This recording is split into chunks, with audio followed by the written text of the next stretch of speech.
Pria yang aniaya pacar gegara tanda merah di leher kekasih.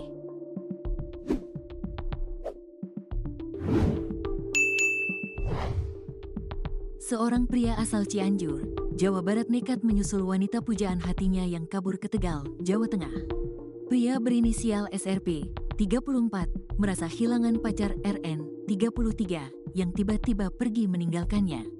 Padahal SRP sudah merencanakan nikah dengan RN karena keduanya telah menjalin hubungan kekasih selama 10 bulan.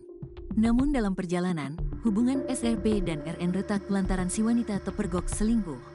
SRP telah memaafkan RN yang sudah selingkuh darinya, sehingga hubungan keduanya kembali membaik.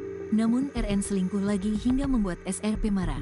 Sebaliknya RN malah kabur meninggalkan SRP. Selain itu, SRP tidak bisa menghubungi RN karena kontak telah diblokir.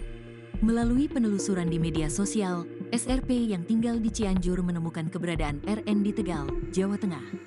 Alhasil SRP menyusul RN ke Tegal. RN kaget karena tiba-tiba SRP muncul di indekosnya. Namun RN menyatakan tak ingin menjalin hubungan lagi dengan SRP. SRP justru mendapati warna merah di leher RN seperti bekas cium hingga membuatnya mengamuk dan melakukan penganiayaan. RN sampai dievakuasi karena mengalami luka tusuk. Evakuasi tersebut sampai viral di media sosial. Aksi penusukan itu terjadi di wilayah Kelurahan Keturen, Kecamatan Tegal Selatan, Kota Tegal, Kamis, tanggal 6 Maret tahun 2025. Dalam video yang beredar, wanita tersebut ditandu oleh beberapa warga dengan kondisi pisau masih menancap di dekat pelipis sebelah kanan.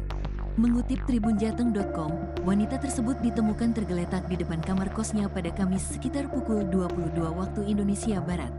Warga yang mengetahui hal tersebut langsung mengevakuasi korban ke RSUD Kardinah Kota Tegal. Terduga pelaku juga sudah diamankan oleh warga di sekitar lokasi kejadian. Kasat Reskrim Polres Tegal Kota, AKP Eko Setiabudi mengonfirmasi hal tersebut.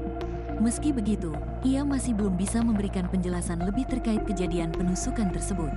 Nanti menunggu rilis, katanya singkat, Jumat, tanggal 7 Maret tahun 2025. Terbaru ini, diketahui, korban berinisial RN, 33. Sementara pelaku penusukannya adalah mantan pacar korban berinisial SRP, 34. AKP Eko Setiabudi menuturkan, keduanya merupakan warga Cianjur, Jawa Barat.